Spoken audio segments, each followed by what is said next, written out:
కొంతకాలం విరామం తర్వాత ఉక్రెయిన్పై తాజాగా రష్యా దాడి చేసింది. ఉక్రెయిన్పై అతిపెద్ద గగనతల దాడికి తెగబడింది.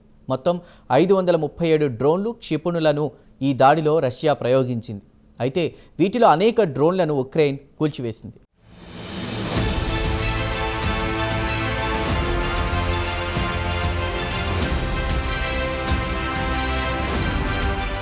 కారణాలు ఏమైనా కొంతకాలంగా రష్యా, ఉక్రెయిన్ మధ్య కాస్తంత ప్రశాంతత నెలకొంది. దాడులు, ప్రతిదాడులు లేవు. అయితే తాజాగా ఉక్రెయిన్ గగనతలంపై రష్యా భీకర దాడికి పాల్పడింది. యుద్ధం ప్రారంభమైనప్పటి నుంచి ఈ దాడిని అతిపెద్ద గగనతల దాడిగా యుద్ధ రంగ నిపుణులు చెబుతున్నారు. ఈ దాడిలో మొత్తం 537 ఆయుధాలను రష్యా ప్రయోగించింది. ఇందులో 477 డ్రోన్లు ఉంటే 60 క్షిపణులు ఉన్నాయి.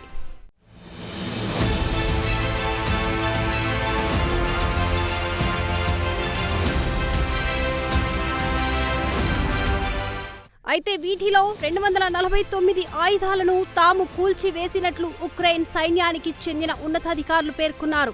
అలాగే మరో 226 ఆయుధాలను ఎలక్ట్రానిక్ జాయింగ్ వ్యవస్థల సాయంతో అడ్డుకోగలిగామని Ukraine air force communication commander Yuriy Ihnat పేర్కొన్నారు.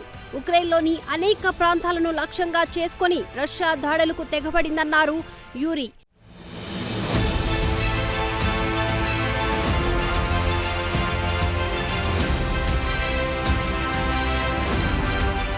ఇదిలా ఉంటే పోలాండ్ గగనతలాన్ని కూడా టార్గెట్ చేయాలని రష్యా భావిస్తున్నట్లు తెలుస్తుంది. ఉక్రెయిన్ సైనికుల దాడుల విషయంలో రష్యాను అనేక నాటో కూటమి సభ్య దేశాలు వ్యతిరేకించాయి. అయితే రష్యాను తీవ్రంగా తూర్పారబట్టింది మాత్రం పోలాండ్ దేశమే. రష్యాను విమర్శించడంలో ఇతర నాటో దేశాలతో పోలిస్తే పోలాండ్ దేశమే సర్వం పెంచింది. ఇదే రష్యాకు కంటగింపు అయిందంటున్నారు. ఇక అంతర్జాతీయ వ్యవహారాల నిపుణులు సీన్ కట్ చేస్తే బెలారస్ రూపంలో ఇప్పుడు పోలాండ్ ప్రమాదం ముంచుకొచ్చింది. పోలాండ్ బెలారస్ సరిహద్దు దేశం. అంతేకాదు ఈ రెండు దేశాల మధ్య చాలా కాలంగా సరిహద్దు తగాదాలున్నాయి. ఈ నేపథ్యంలో బెలారస్ భూభాగం నుంచి పోలాండ్ గగనతలాన్ని లక్ష్యంగా చేసుకొని దాడులు చేయాలని రష్యా భావిస్తున్నట్లు సమాచారం అందింది.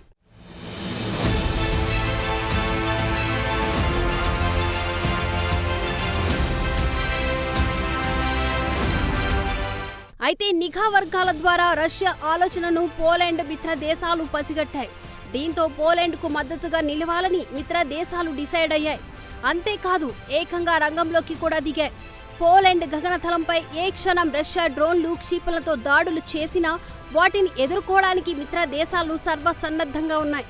బెలారస్ వైపు నుంచి దూసుకువచ్చే డ్రోన్లు, క్షిపణులను గగనతలంలోనే కూల్చివేయడానికి అధునాతన ఆయుధాలతో పోలాండ్ మిత్ర దేశాలు సన్నద్ధమయ్యాయి.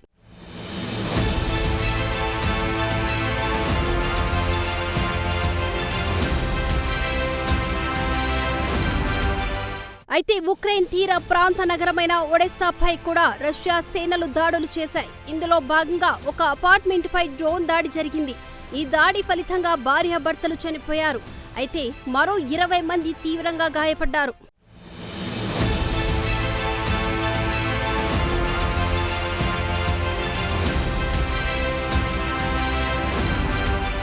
ఇదిలా ఉంటే రష్యాలో వేర్పాటువాదాన్ని పశ్చిమ దేశాలు ప్రోత్సహిస్తున్నాయని అధ్యక్షుడు పుతిన్ ఆరోపించారు. అంతేకాదు సంబంధం లేకపోయినప్పటికీ ఉక్రెయిన్ యుద్ధంలో పశ్చిమ దేశాలు జోక్యం చేసుకుంటున్నాయని పుతిన్ మండిపడ్డారు.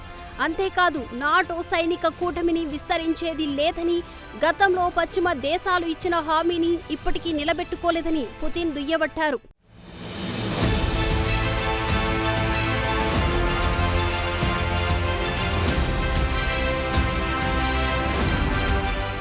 ఇచ్చిన హామీలు నిలబెట్టుకోకుండా రష్యాను మోసం చేయడమే పశ్చిమ దేశాలు పనిగా పెట్టుకున్నాయని మండిపడ్డారు పుతిన్.